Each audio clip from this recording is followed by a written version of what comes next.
May buntag sa tanan. O mayong buntag pod sa itong mga kauban sa online worship. Since second time pa lang malin ako nga mag-speak karon no, sa first service. Ako sang i-introduce akong kaugalingon. Ako dahil si Engineer Dionil Marcius Quiqui. Usa ko ka youth diri sa una sa Ebenezer. Naipuput kong youth leader, and then for pila ka years nag-eskwela ko sa Cagayan de Oro. O karon pag umano graduate o pagpasar sa board exam, di balik ko diri sa Zamboanga, and I am now serving po diri sa church while gahulat pa ko sa leading ni Lord kung ako niya dadon. O karong buntag magpadayon ta sa atong paghisgot sa atong series no natay theme for this month, which is God's mighty work in the Old Testament people. Last Sunday, itong si Pastor Nonong ang nag-speak, nag-isgot siya sa 12 spies, no? Na ay pulo ka spies from Israel, and sila nahadlok sila sa unsa ilang nakitaan, no? Pero ang duwa sa ila, si Caleb ug si Joshua, nituo sila sa faithfulness ug sa promise ni Lord, no? And karon we would be talking about faithfulness in exile, and this is about the story of Daniel.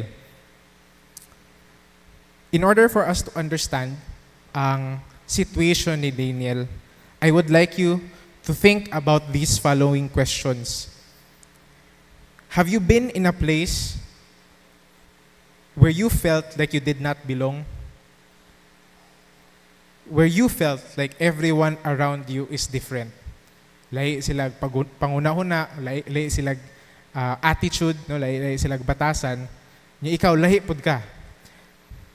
Perhaps you have moved away from home, nibalhin ka, or you are adjusting to a new environment, siguro sa bag-ong eskwelahan or bag-ong trabaho. Have you ever been in a situation where you see others doing things that you know are wrong and are forced to choose between integrity and conformity? Nabutang na ba ka sa usa ka sitwasyon nga ang mga tao sa imong palibot kay gabuhat og dili maayo o kabalo ka nga dili to sakto ilang ginabuhat, ug ikaw pod nabutang ka sa sitwasyon nga kinahanglan nimo mopili nga musuhid ba ko sa ilaha, or will I stand up and stand out from the crowd? This was the very situation of Daniel.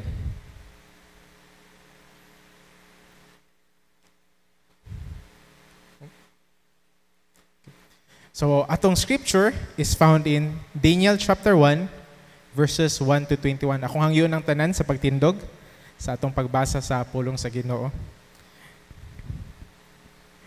Verse 1, during the third year of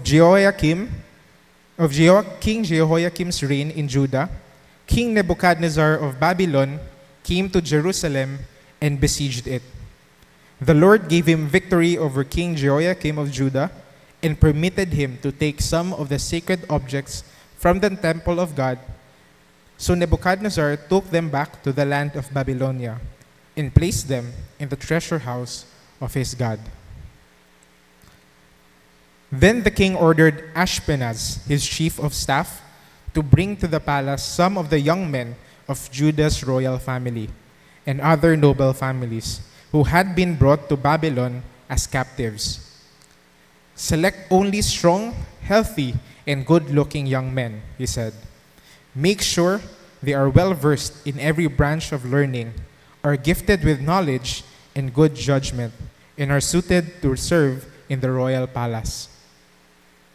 Train these young men with the language and literature of Babylon. Verse 5, the king assigned them a daily ration of food and wine from his own kitchens. They were to be trained for 3 years and then would enter the royal service. Daniel, Hananiah, Mishael, and Azariah were 4 of the young men chosen, all from the tribe of Judah. The chief of staff renamed them with these Babylonian names: Daniel was called Belteshazzar, Hananiah was called Shadrach, Mishael was called Meshach, Azariah was called Abednego. But Daniel was determined not to defile himself by eating the food and wine given to them by the king. He asked the chief of staff for permission not to eat these unacceptable foods. Now God had given the chief of staff both respect and affection for Daniel. But he responded, I am afraid of my lord the king, who has ordered that you eat his food and wine. If you become pale and thin compared to the other youths of your age, I am afraid the king will have me beheaded. Daniel spoke with the attendant who had been appointed by the chief of staff to look after Daniel, Hananiah, Mishael, and Azariah. Please test us for 10 days on a diet of vegetable and water. Daniel said, at the end of the 10 days, see how we look compared to the other young men who are eating the king's food. Then make your decision in light of what you see. The attendant agreed to Daniel's suggestion and tested them for 10 days. At the end of the 10 days, Daniel and his 3 friends looked healthier and better nourished than the young men who had been eating the food assigned by the king. So after that, the attendant fed them only vegetables instead of food and wine provided for others. God gave these 4 young men an unusual aptitude for understanding every aspect of literature and wisdom, and God gave Daniel the special ability to interpret the meanings of visions and dreams. Verse 18, with the training period ordered by the king was completed, the chief of staff brought all the young men to King Nebuchadnezzar.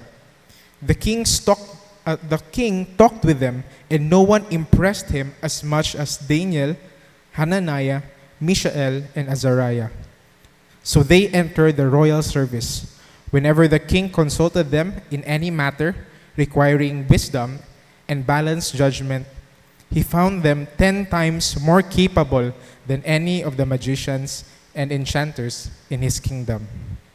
Verse 21, Daniel remained in the royal service until the first year of the reign of King Cyrus.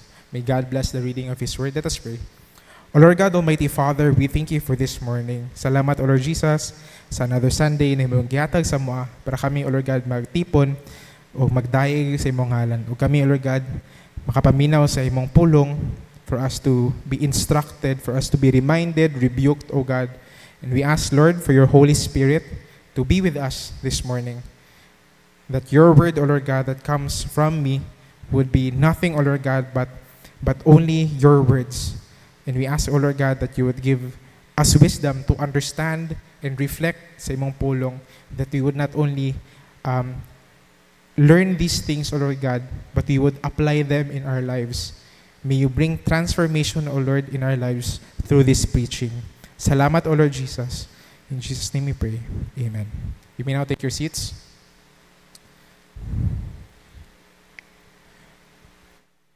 In order na masabtan nato ang story ni Daniel, ato sang tanawon ang historical background.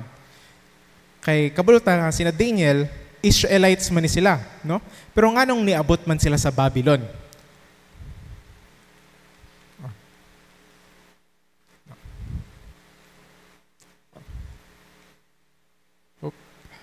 Sige, balik sa ta.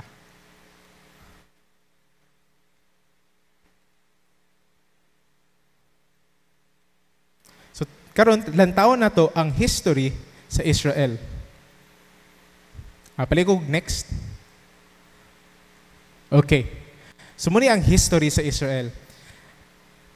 Na naisgutan ni Pastor Nonong last week, no, ang Israel o ang 12 spies. So before ana, Israel was a slave.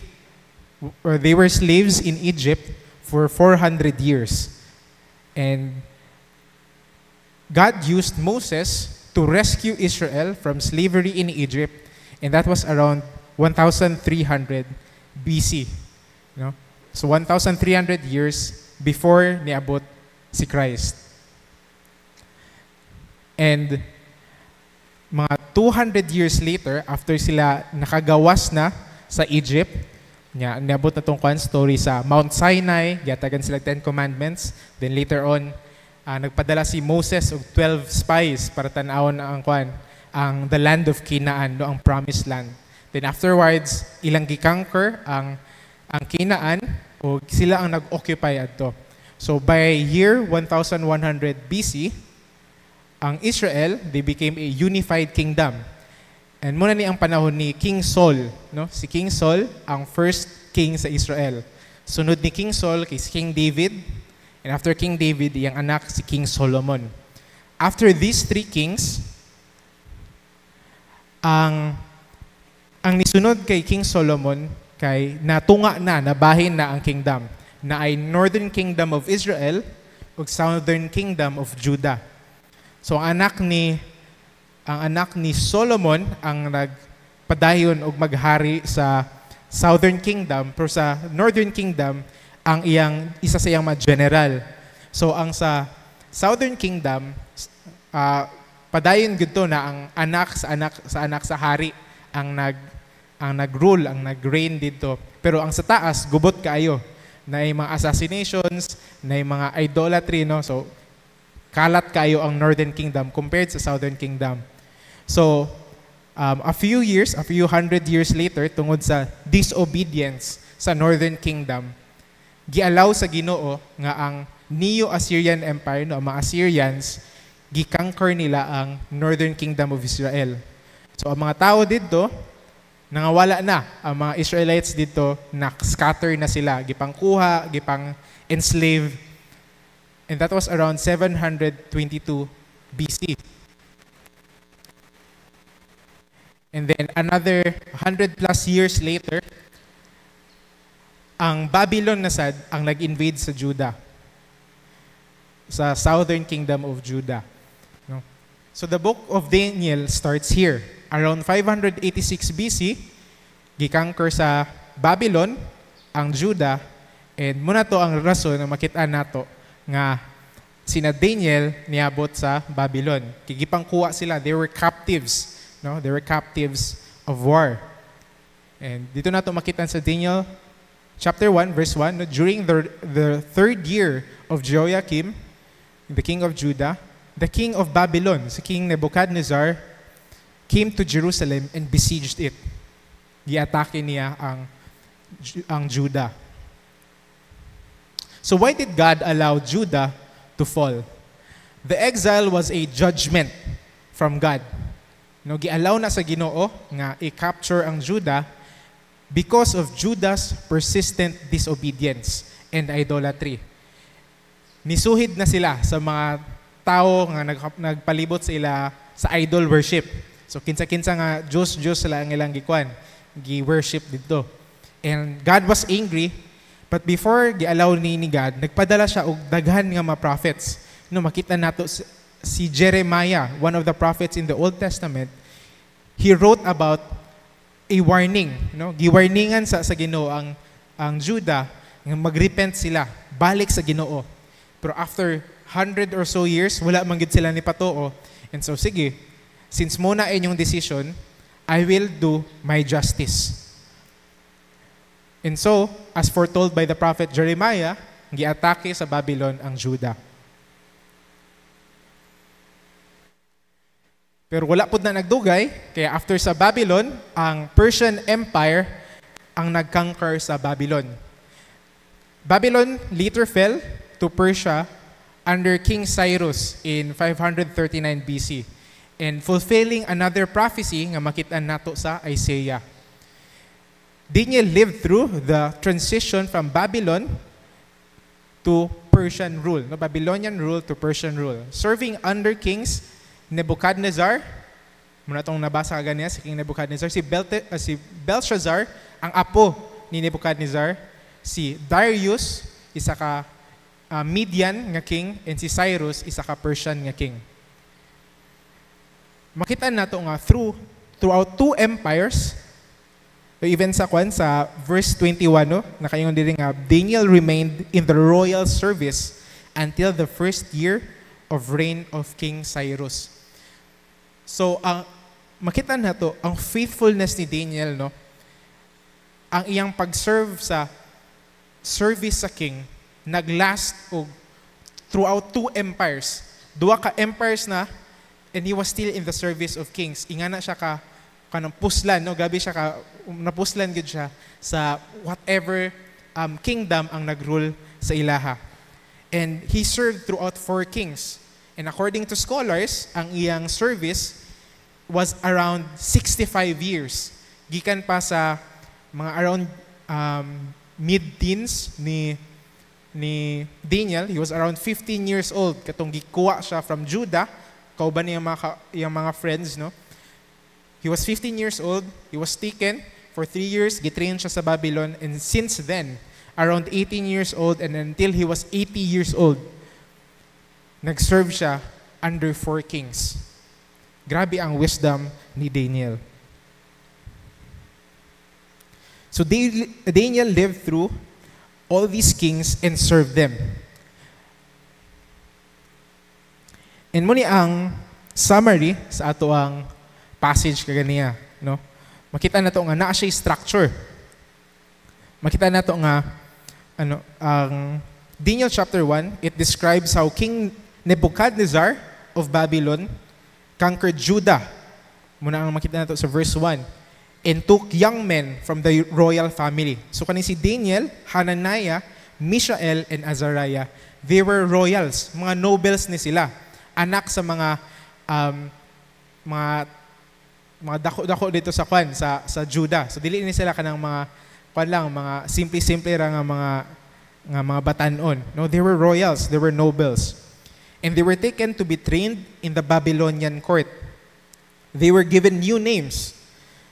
Si Daniel, no? From Daniel, gipangalan siya Belteshazzar.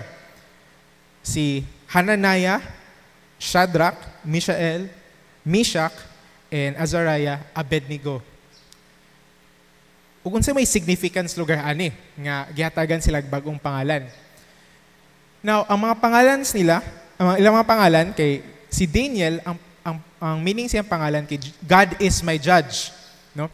Very religious ang iyang parents, most likely, very faithful that they named Daniel with that name, no, God is my judge.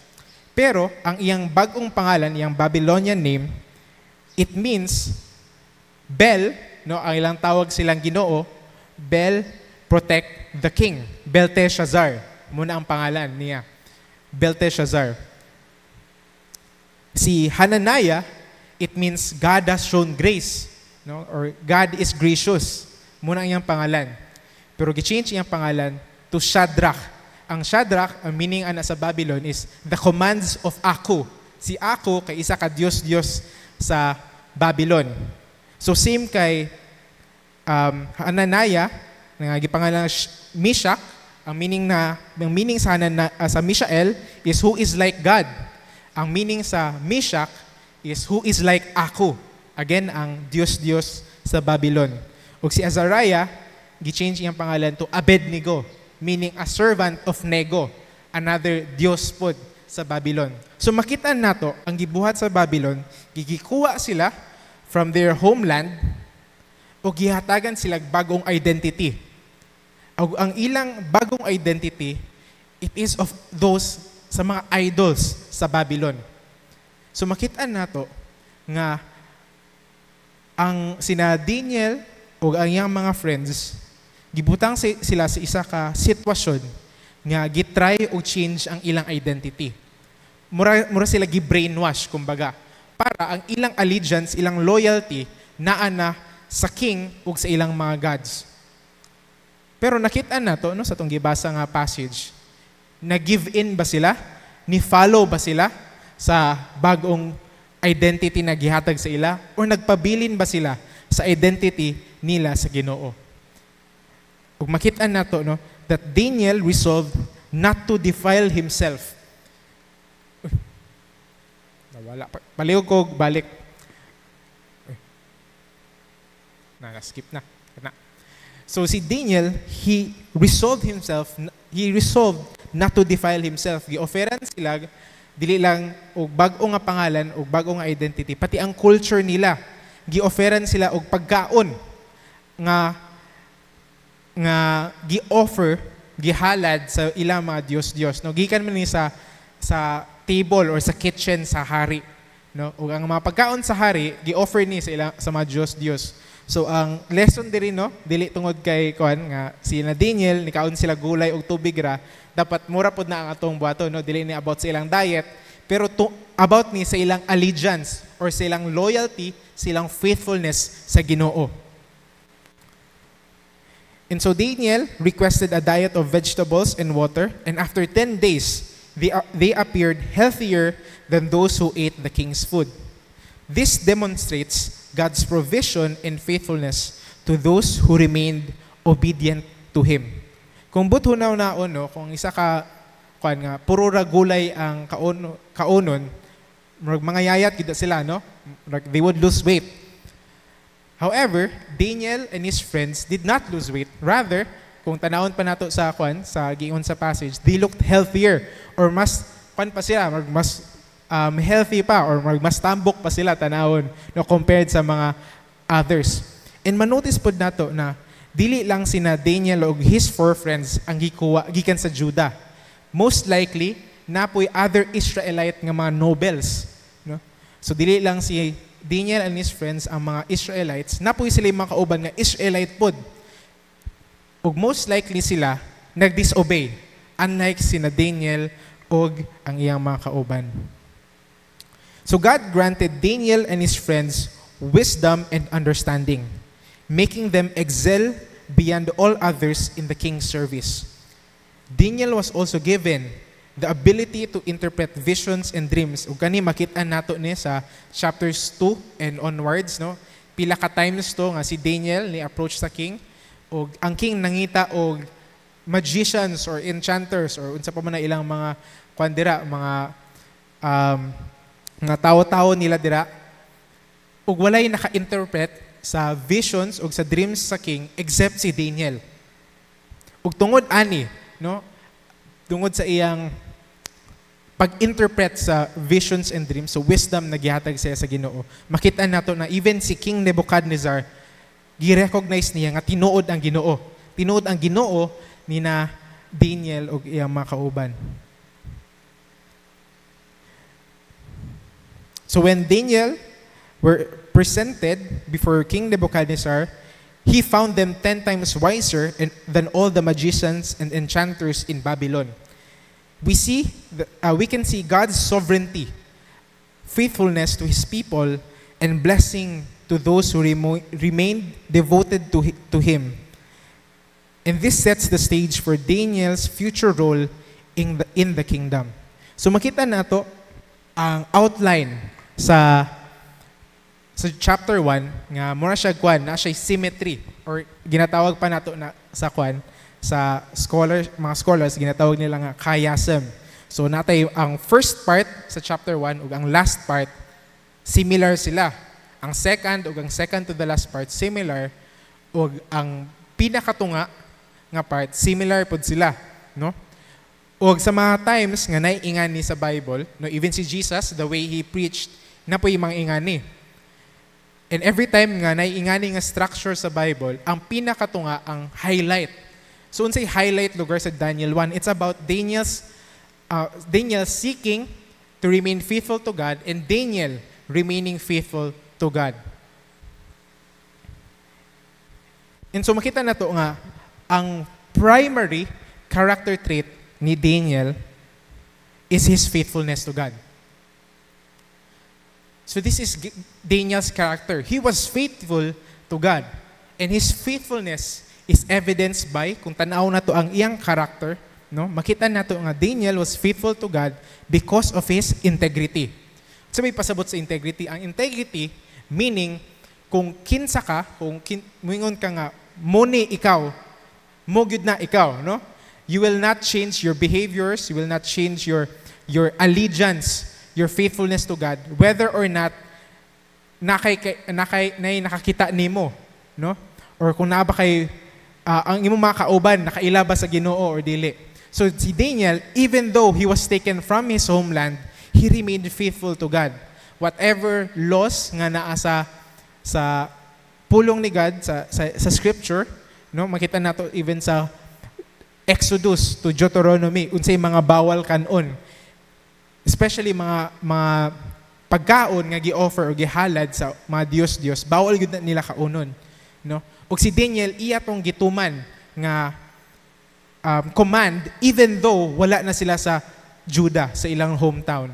Muna ang integrity ni Daniel, no? In verse 8 it says, "But Daniel resolved that he would not defile himself with the king's food or with wine that he drank."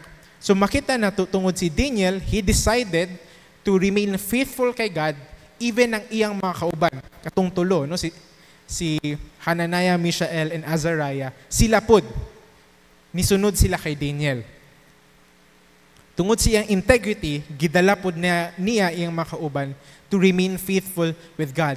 Muna ang karakter ni Daniel. Besides integrity, makita na to ang iyang excellence.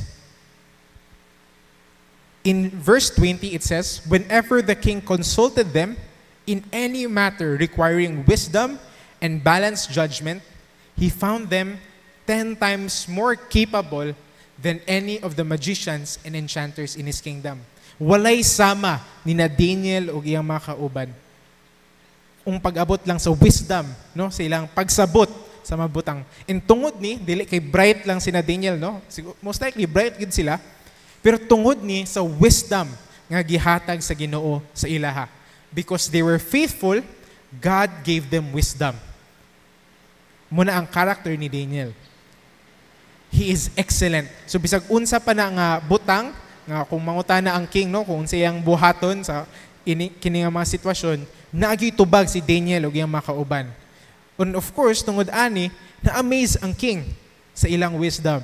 And makita nato later on, no, even sa chapter 2, nga tungod sa ilang wisdom, ang king gihatagan sila dagan nga regalo, no, o gihatagan sila position. Si Daniel, he became ang primary consultant sa king. Kung naay desisyon na kinahanglan buhaton ang king, si Daniel gyud ang first nga makadungog ana. Ug ang iyang mga kauban gihimo silang administrators. Siguro mo sila city councilors, kumbaga murag ingana ang ilang posisyon, no? Taas gyud ang panlantaw sa king sa ilaha. And mo ni tungod sa wisdom ang gihatag sa Ginoo. And David's faithfulness is evidenced by his prayer life. So, sa gawas na ni sa chapter 1, pero makita nato sa chapter 2, katong time na niingon si King Nebuchadnezzar, nga naa siya'y damgo, na siya'y dream, and kinanglan niya mag-interpret. Pero ang gihimo ni King Nebuchadnezzar, wala niya gisulti kung unsa ang iyang dream. Ningon siya, kung kinsay makaingon sa kuha, kung unsa akong damgo, o makahatag og interpretation, gaan na akong reward. O sa mga dili maka-interpret, akong pamutlon ilang ulo. So nahadlok ang ilang mga enchanters o mga magicians ni King Nebuchadnezzar. Ingon sila, "King, lisod man kayo na, walay makabuhat ana. Bisag kinsa man, no God can ever help you." Mo pa nilang gingon, no? Nga walay Dios nato ang makatabang sa imo, ako mo na ang imong request sa amo. Pero si Daniel o ang iyang mga kauban, nadunggan nila na. And so, they prayed. Nangayo sila wisdom sa Ginoo. Nangayo sila wisdom kay kabalo sila na kung i-allow sa Ginoo, ihatag sa Ginoo ang wisdom na ilang kinahanglan. And God did. God gave Daniel the wisdom not just to interpret, case pwede naman siguro if ihatag sa king or isulti sa king ang iyang damgo, magatag sila bot-bot nga interpretation, no? Pero in order nga dili walay makahatag og bot-bot nga interpretation, si king mismo naingon na dapat isulti sa nila sa kuha kung unsa akong damgo. Even though lisod kay na si Daniel, because of God's wisdom, nasulti niya sa king kung unsa ang iyang damgo. Wa niya gitag na, no? Pero God revealed it to Daniel.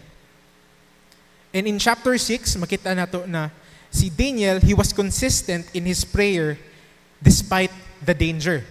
Muna ni ang famous nga a story of Daniel in the lion's den. no? Perhaps sa mga nakaagig Sunday school or nagtudlog Sunday school, muni ang inyong kwan, natudlo na ninyo or nadunggan na ninyo itong bata pa mo. During this time, na mga kalaban si Daniel. Si Daniel, since taas man kayang ranggo sa kingdom, na siya mga kalaban. Kina may mga dili ganahan kay Daniel. Kay pabor man gud sa iya ang kwan, ang king.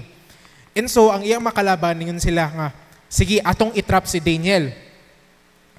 Kay si Daniel, sige mong yun siya kuan, sige siya ampo sa iyang Ginoo, ato siyang itrap. Atong ignan ang king nga, since king, ikaw man ang pinakataas diri sa kingdom, dapat for 30 days, tanan tao magampo sa imuha lang. And then, prideful man si King Nebuchadnezzar, aka na, tsada na, sige, ato nang buhaton. And so, nag-decree si king na for 30 days, sa iyaha lang dapat magampo ang mga tao. Pero even though, nga naiingani nga decree and naay punishment. If anyone were to be caught praying to other gods, they would be thrown into the lion's den. Pero si Daniel, wa siya natandog, no? Sa kung unsa man nga danger ang gipresent sa iya. He still prayed. He went back and prayed as he did, no? Ang nakaibutang ba dito sa chapter 6, as he always did. So nagpadayon lang hugampo si Daniel as he always did. Ingana ka consistent si Daniel sa prayer life, no? Siguro kita kung mabisi na ta or maglisod na tag hanay sa tong schedule, no? Mga wala na tong prayer life, but even si Daniel sa iyang kabisi, despite sa danger, he still prayed to God. And lastly, makita nato sa chapter 9 na si Daniel, he prayed a prayer of confession and intercession for Israel. So kabalo na ta nga ang Israel, they were idolatrous, no? Nag-worship sila mga idols, and muna ang rason nga gi-allow sa Ginoo nga ma-exile sila sa Babylon. And despite si Daniel being faithful, he asked God for forgiveness for the people. One of the traits sa isa ka godly leader is ang prayer. Prayer, good. And the way they intercede. For example, si Moses, no? Naisgot po din nato last month. Si Moses, even though he was righteous, he asked the Lord na, Lord, pasayloy ang Israel. Pasayloy imong mga tao. Even though Moses did what was right, and ang people ang na-disobeyed, dili siya, he still asked for forgiveness. And even si Daniel also asked for forgiveness and intercede, meaning, nag-ampo siya para sa mga tao. He interceded for people. Ingana ang prayer life ni Daniel. And that's why we know that he was faithful. And for us Christians today, we are to emulate, meaning we should be like Daniel in terms of integrity, in terms of excellence, and in terms of prayer life. That others may see. Niyon pa si Jesus, di ba? That you should be salt and light. And you should do good works to glorify your Father in heaven. And for us Christians, when we read the story of Daniel, we should be challenged to do the same. To have integrity, to be excellent, and to have a consistent and powerful prayer life. But the story isn't just about Daniel and his character. As we know, the Bible isn't about simply the characters na tumabasahan sa ilang mga stories, no? But it is primarily about who God is. And so, we will also explore ang character ni God sa story. Number one, we see that God is sovereign, no? Sovereignty, meaning God is in control. God controls history and the affairs of the nations. It wasn't that Nebuchadnezzar was more powerful than the protection sa Ginoo, no? Na tungod sa power ni King Nebuchadnezzar na conquer niya ang Judah despite sa protection ni God. Rather, it was God who allowed it. He allowed King Nebuchadnezzar to conquer Judah as judgment. No, makita nato nga pila na ka years nga nag-prophesy ang mga prophets sa Israel as warning. Pero wala man gud sila nito, and so God allowed Judah to be conquered. And it is His sovereign control, no? Si God ang nag-control ato, and He allowed it. And God is also faithful, no? Makita nato ang iyang faithfulness. He keeps His promises even in discipline. Gidisiplina niya ang iyang tao, no, ang Israelites. But even though gidisiplina niya, even though nasuko ang Ginoo, He was still faithful. Nga naman, instead nga ma-wipe out or mamatay tanan Israel, God allowed na ang king, he would just take them as mga servants. And so na-preserve ang Israel. And then there was a prophecy that we would see in Jeremiah that after 70 years, mubalik ang Israel from Babylon to their homeland. And after 70 years, gialaw ni King Cyrus, ang king of Persia, nga ipabalik ang mga Israel sa ilang homeland. Therefore, makita nato nga si God Gud ang in control and He was faithful to His people, to His promises. And number 3, we see God's power and wisdom. He gives wisdom to those who trust Him. Tungod kay nagsalig si Daniel sa Ginoo, He gives them wisdom, and therefore he excelled. And we see also God's provision. He provides for those who remain faithful to Him. So, si Daniel, when they chose nga gulay lang ilang kaunon, wala sila nimong unhealthy, no? Wala sila nangayayat.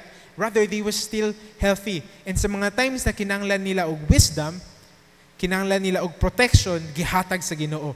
Wala gyud nagkulang ang Ginoo. And we also see God's justice. He honors those who remain devoted to Him. Sa mga character sa Bible na makita nato nga nagstay loyal or nagstay faithful sa iyaha, God really allows them to prosper. He allows them to continue to thrive, no, kung aman sila gibutang sa Ginoo. And these characters of God, these are unchanging. Dili ni nagabag-o. Kung kita, mga tao, after 10 years, no, lahi na tagbatasan, and 10 years after that, mag-change na sa datong batasan. Si God, from eternity past until sa eternity nga makauban nato siya, dili gyud magbag-o ang iyang character. Therefore, kaning mga character na iyang gipakita kay Daniel, mausab ni ang iyang character nga iyang ipakita sa tuwa if we choose to be faithful to Him. He is sovereign. He is faithful. He has power and wisdom. He gives provision. He provides. And He is just. And so this is the challenge to us now. Reflect sa inyong mga lives karon. What are the challenges that you have in your life? What are the challenges that you are facing today? What are your leadership roles right now? Siguro, naba mo leadership roles sa inyong kumpanya? Or kamo ba naba mo leadership diri sa church, no? Sa isa ka ministry? Or are you a father or a mother or a brother or a sister? You are a leader. Because you are a Christian, you are called to lead others to Christ, and therefore, you are a leader. Or are there leadership opportunities in front of you? Siguro, makita nato, no, every after service, or every after sa wali, na ay ministry updates. Makita nato nga natay mega ministry, jail ministry, sa kids, sa atong mga outreach, and many other ministries sa church, like ang praise and worship, or sa men and women, no? Or sa youth, daghan kay ministry ang church. Is God calling you to lead, to be active in the ministry? Ni-respond na baka sa tawag ni Lord to lead? Or nagpabilin ra ka dira sa bangko, no? Nga magpungko, paminaw, pauli. I really believe that God is calling every Christian to lead. Dili ka makaingon nga si pastor lang ang mag-lead, or kanara siya kay dugay na sa church. Bisag kinsa man ka, no, ug unsa pa man kataas imong stay sa church, God is calling you to lead. Nobody is exempt. Nay mga tao nga mo respond in obedience, nay mga tao nga mo respond ay dili na para sa kuha. They disobey. And so choose you this day, no? Kamo mo pili, will you obey God in leadership or will you not? So sa mga naigo, siguro magstorya mo ni Pastor Unya. So this is our challenge today. And with these challenges, just like Daniel, we should have integrity. Siguro sa inyong kumpanya or sa inyong trabaho karon, there are people who are cheating, no? Nga dili sila honest silang trabaho, dili sila honest silang oras. Gapamakak sila. Would you do the same? Or will you stand in the faith and say, I am a Christian, I am a follower of Christ, I am a child of God, therefore I will not cheat, I will not lie in my work, I will excel. Is that your commitment? Or gasuhid rapod ka sa mga tao sa imong palibot? Are you consistent in your prayer? If you are a Christian, you should understand, or we should understand, no, prayer is the Christian breath. Kung sa may tabo, kung mo stop ka ginhawa, di ba, mamatay man ka, sama po sa tong spirito. When we stop praying, that is when our spirit mangluya, no? We would stop seeing kung ang guidance ni Lord, ang iyang blessing. Because God wants to hear from you. God wants to talk to you. God wants to hear your needs. Although kabalo siya, but He wants you to respond in faith, to trust Him. Prayer is an action of faith. No, we exercise our faith atong pagtuo sa Ginoo when we pray. Kumuduol ta sa iya, that means we have the humility to admit na kinahanglan nato siya. That's prayer. And Daniel did that throughout his life.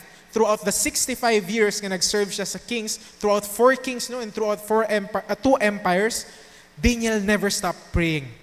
Kung bisang unsa pay circumstances niya, bisang unsa pay dangers, bisang unsa pa siya ka-busy, wag gyud siya nag-undang og ampo. And it is our challenge today as well. We need to be consistent with our prayer. We pray for our work, that we would excel. We pray for our children, for our parents, for our siblings, that they would know Christ. We would pray for this church, that it would continue to grow, that we would be able to make disciples and expand ang kingdom ni God. There is so much to pray for. And so this is siguro a challenge as well. No, every Wednesday we have a prayer meeting diri sa simbahan. And if you're looking to exercise your prayer, then come join us. No, every 6 p.m. 6 p.m. ba to pass? 6 p.m. No, 6 p.m. Wednesday, we have a prayer meeting here. And I really believe, no, being active in the ministry for several years now, I really believe that you cannot do ministry with the people you don't pray with. Kung wala mo nag-ampo together sa ministry, dili mo may mong effective together sa ministry. Simple lang. Murabag kuan, a family who eats together stays together. A ministry team that prays together becomes effective together. And so, you are called, like Daniel, to be consistent in your prayer. And much like Daniel, we are called to be excellent, to excel in our work. Dili ta mingon, okay na ni. Nabuhat na akong trabaho, bahala na sila. Ilan ng problema kung naisayop. When we excel in our work, people see us. People see the light of Jesus Christ. No, the good works that we do cannot save us. Naluwas na ta because of what Jesus Christ has done. But whenever we do good works, whenever we excel at our work, makita nila ang light ni Jesus Christ. And therefore, we can lead them to know who our God is through our excellence. Are you committed to excellence? Or kung okay na. Iha na ba tong attitude? And whenever we face challenges and we respond as how Daniel responded, of course, we would see clearly ang character ni God. No, ang iyang sovereignty. Si God mismo ang maghanay sa atong mga kinahanglan. No? I remember when I was in college, before I entered college, I really prayed for a scholarship. Kaya I wanted to go to school sa layo, mahal gud ang tuition. I prayed for a scholarship. And the Lord provided one. Not because of how good I am, no, sa ako academics, no.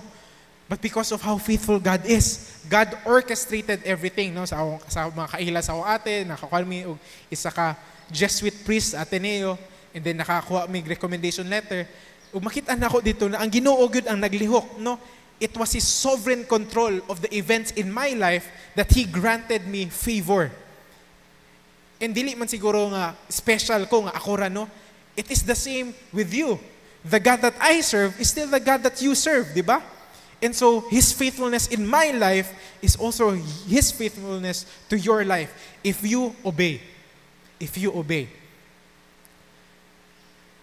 And when we respond like Daniel, makita na nato iyang power, ang iyang wisdom, and makita nato that He provides, no? Bisa unsa pa man na dako ang bayro nun, no? Si Pastor Nonong last week nag-testimony siya about sa iyang kaagi.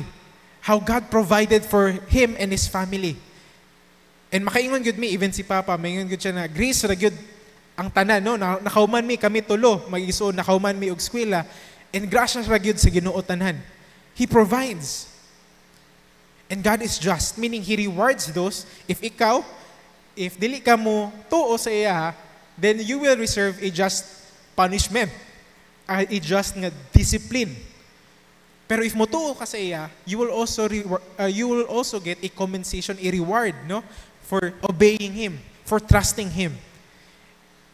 So whatever challenges we face, if you respond like Daniel, we see God's character clearly. And so I would like to share to you my story. So a few days ago, no, nag-remind si Facebook, nag-memories, no? March 27, 2022, niabot ko sa CDO, no? Muna ang bus na akong gisakyan, ako pa nang gipost. Niabot ko sa CDO, it was Sunday sa Kadlawon, and I was about to start my journey as an agricultural and biosystems engineer student. 2 years ang online class, and then after 2 years, nag-abri na balik ang face-to-face classes. And so, kinanglan ako muadto sa CDO, kaya mag-face-to-face naman. And the picture nila mo na akong first picture nga na ako sa school. Medyo niwang-niwang pa ko, ana. And I was filled with uncertainty. I was, bago ako naka-recover from depression a year ago, from that point. And so I'm not sure if mula hutay bigod ko, I was away from my family in a new environment. Wala ako kabalon sa may tabo. And throughout my college days, no, sa kabisi sa tanan, na-realize na ko nga, I prayed for this. I prayed nga, ibutang ko ni Lord sa kani nga college, specific nga college sa Xavier University, Ateneo de Cagayan. And I also prayed for a scholarship. And He grant ni tanan sa Ginoo. And nakita na ko that He was faithful. God is always faithful. And therefore, dili ko dapat mabalaka. And there were really times nga na-test akong faith. Sa una, nakadungog ra ko nga, binuang ra sa akong mga igagaw na ang nasa College of Agriculture daw, dito sa Xavier, palahubog yun. Katawa-katawa ako. Unya, atong time nga, nag-abri na among klase. Tinood yun eh. Pero ngayon pa sila nga, dili man may palahubog, palainom raman. Ako man ang ginaingon sa mga palahubog. Diba? Napatoy time nga, nag-meeting kami sa mga classmates, nag-lunch me together. Taod-taod, may botelya sa among atubangan.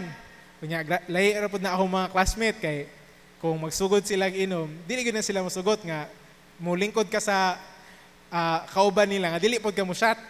So grabe sila convince nga sige na kuya, okay na lagi na isara ana bitaw. Pero I believe that doing so would be disobedience kay Lord. And so I stood in my faith. At first feeling na ako basin ma-disrespect na ko sila, no? Nga basin ma-insulto sila sa akong pag-reject. Pero sila mismo later on na-realize nila nga I am doing this because I believe nga this is what God wants me to do, no? Taud-taud na ginatawag na ko nila pastor.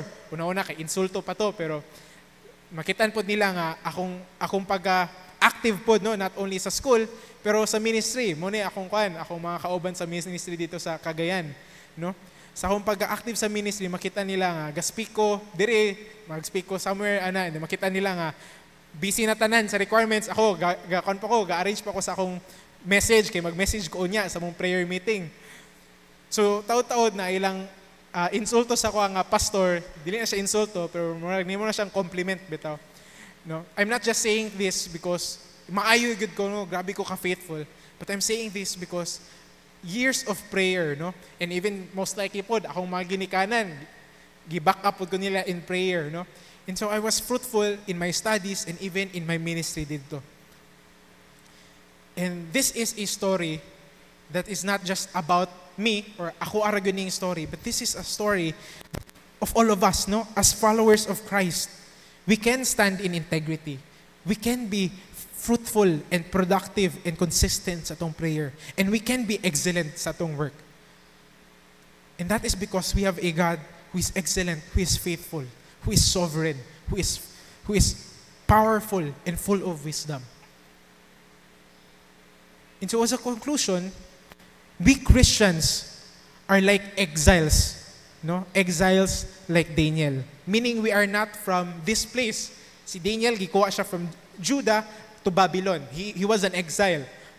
But as Christians, we are also exiles. We are citizens of heaven and not of this world. No, but not in this world that is hostile to God. Our challenge is to remain faithful to God in integrity, prayer, and excellence. And all of this are for His glory. Let us pray. O Lord God Almighty Father, we thank you for the life of Daniel. He was a great leader. He was a great servant of the Lord. But he was a human just like us. And this reminds us, O God, that the people of the Old Testament, your mighty work in them, are excellent. Not solely and not primarily because kung kinsa sila of who they are, but because of who you are. In your faithfulness and kaning tanan imong character, O God, wala ni nagbago. And so the story of the Old Testament people can be our story too. And so we ask, O God, that you would teach us to have integrity, to be consistent sa mong prayer, and to be excellent sa mong work. That your name would be glorified, that we will be able to make disciples of all nations. Kung aman minim ibutang, O God, we can lead people to Christ. And we ask, O God, for strength and for wisdom for those nga naana sa leadership position, that they would continue to trust in you, to be faithful in you, O God. And for those nga wala pa nag-step up to lead in this church, that you would give them the power, O God, O Holy Spirit, move in their hearts, that they would respond in faith and obedience. That they would take up, O Lord, ang mga leadership positions na kinanglan sa church. And may you continue to bless, O Lord God, this congregation. May you continue to bless the families, O Lord God, that are represented here this morning. That your name would be glorified above all. In Jesus' name we pray. Amen.